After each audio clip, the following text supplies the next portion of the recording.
네, 시편 18편과 동일한 오늘 본문 하반부입니다. 26절과 27절은 성경의 대표적인 요절 중 하나입니다. 우리가 암송하다시피 나의 신비에 새기도록 노력하시기 바랍니다. 그리고 우리 모두는 이 말씀의 사람들이 될 것을 추구해야 할 줄로 믿습니다. 제가 예전에 이용도 목사님에 대해서는 주님이 그를 두고 뭐라고 말씀하실지 예상된다고 말씀을 드린 적이 있습니다.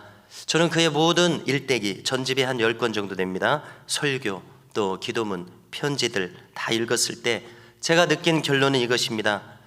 주님은 이용도 목사님에 대해서 너의 마음은 나와 같구나 이렇게 말씀하실 것 같았습니다. 그래서 인간으로서는 이 이상의 평가가 없겠죠. 이 이상의 마음이 없을 것입니다. 주님의 마음과 같은 마음 말입니다. 자, 26절과 27절이 말하자면 바로 그것을 가리킨다고 생각합니다. 참으로 거룩한 말씀입니다. 자, 그런데 한 가지 여기서 짚을 것은요, 범죄하기 전에 다윗이 이렇게 노래했다는 것입니다.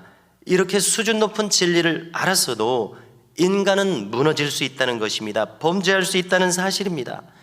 이성의 범죄를 범하고 나서 가장 치졸한 방법으로 살인을 감행했습니다.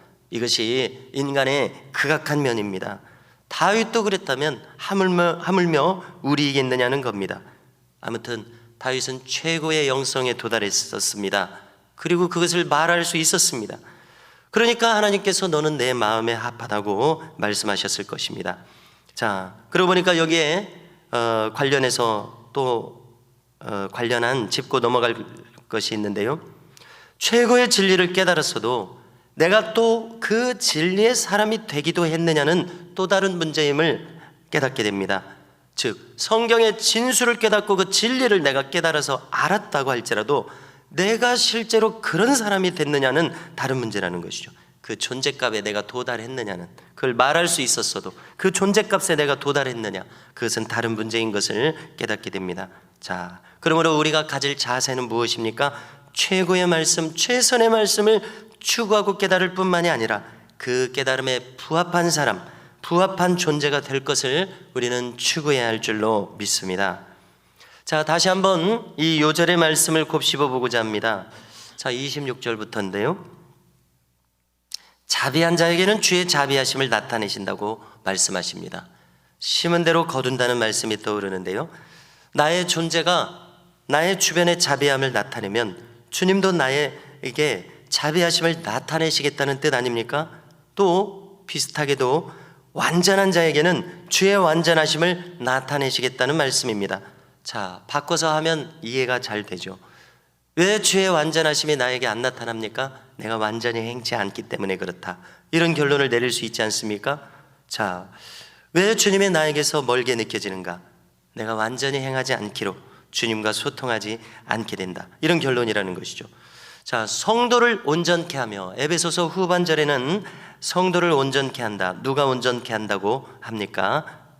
거론하면은요, 오중사역을 우리에게 주신 이유가 성도를 온전케 하기 위해서였었습니다. 성도를 온전케 하려고 오중사역자, 다시 말해서 사도를 주십니다. 선지자를 주십니다. 복음 전하는 자를 주십니다. 목사를 주십니다. 교사를 주십니다.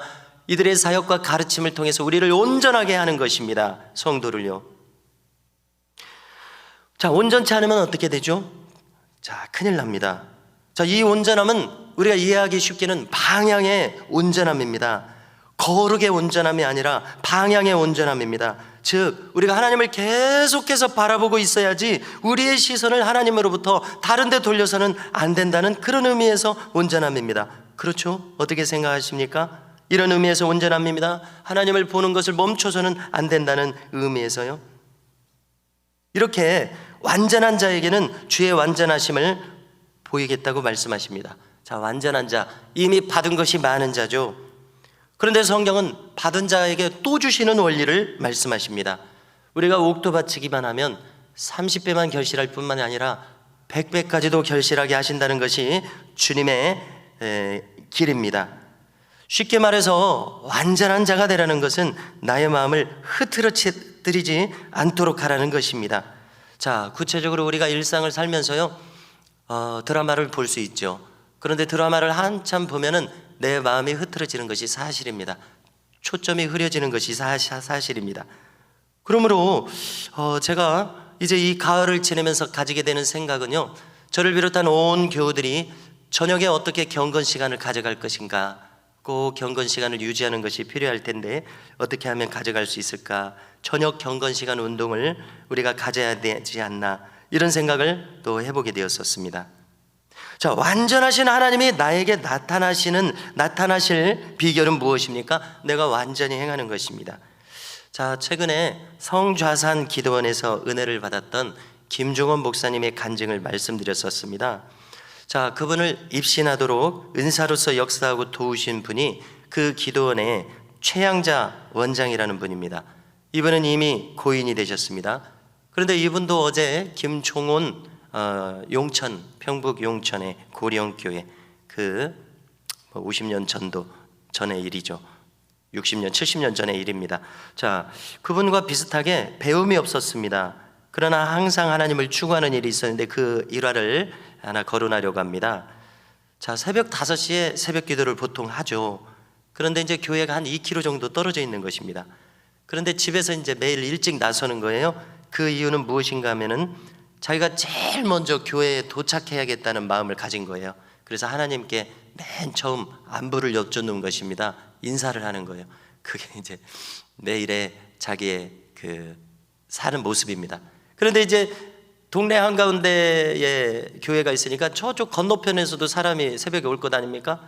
그러면 이제 이 평지에서 저 교회 건너편에서 사람이 자기보다 빨리 도착할 것 같으면은 자기가 막 발걸음을 빨리 한다는 거예요. 왜냐하면 자기가 1번으로 지금 도착해서 하나님을 뵈야 되니까요.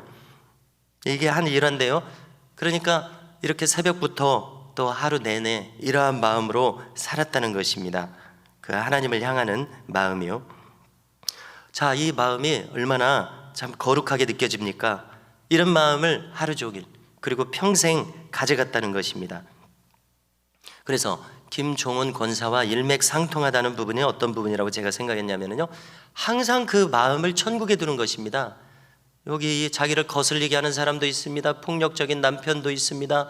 또 거친 세상 사람들도 있겠죠. 그러나 항상 그 마음을 하나님 보좌를 향하니까, 천국을 지향하니까 그런 것들이 문제가 되지 않는다는 것이죠. 그래서 김종원 또 다른 사람 이야기가 떠올라서 그런데요, 폭력적인 남편이 막 때립니다. 그러면 이제 그냥 그대로 맞고 있는 거예요. 그러다가 이제 아프니까 그만 때리소, 이렇게 말한다는 거예요. 반항하지 않고요. 왜 그런 마음을 가집니까? 이 사람은 죄된 사람이니까, 하나님을 알지 못해서 이렇게 하니까 그를 긍휼히 여기는 마음으로 이렇게 행하는 것입니다.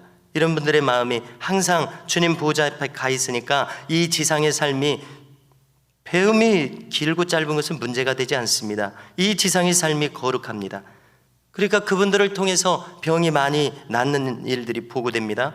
자, 그것은 무엇을 말합니까? 주님이 그들과 함께 하신다는 뜻 아니겠습니까? 자, 우리 교회는 제가 청해서 주님의 임재와 영광을 항상 구하시자고 말씀드리고 있습니다. 그 구체적이고 실제적인 의미가 무엇인가 할 때에 이분들처럼 항상 보호자 앞에 가까이 머무는 이 거룩함을 추구하시자는 그런 의미인 것입니다. 성도 여러분, 얼마나 귀합니까? 얼마나 복됩니까? 얼마나 우리도 이 길을 소망하게 됩니까? 자, 그런데요, 오늘 본문에서 다윗이 그런 길을 추구했다는 것입니다. 이런 영성을 추구했습니다. 그것이 무슨 마음인지 다윗은 알았습니다. 자, 이 요절을 바꿔서 한번 생각해 보십시오.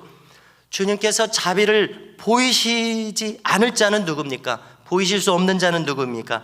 자비하지 않은 자입니다. 주의 완전하심이 내게 느껴지지 못할 이유는 무엇입니까? 내가 완전히 행치 않기 때문에 그렇습니다. 초점을 흐렸기 때문에 그렇습니다. 완전한 마음이 아니기 때문에 그렇습니다. 마음이 나뉘어서 그렇습니다. 거칠고 사나운 마음을 가지기 때문에 그렇습니다. 그래서 주님께서는 그에게는 완전하심을 나타내실 수 없는 사람이 되었다는 것입니다. 또 깨끗한 자에게는 주의 깨끗하심을 보인다고 말씀하십니다. 그러므로 우리는 내가 어찌해야 할지를 깨닫게 되지 않습니까? 또 그런가 하면은요, 계속해서요, 이제 뒤집어서 사악한 자에게는, 이제는 주의 거스르심을 보이시겠다고 하십니다. 그렇습니다. 이것이 바로 주님의 길입니다. 주의 법도입니다. 성도 여러분, 오늘도 우리가 추구할 바는 무엇입니까? 우리도 이 길을 따라서 자비함과 완전함과 깨끗함을 추구하실 수 있기를 바랍니다. 그러면 주님께서 나에게 나타내시겠다고 말씀하십니다. 우리가 오늘도 이 마음으로 승리하시기를 축원합니다.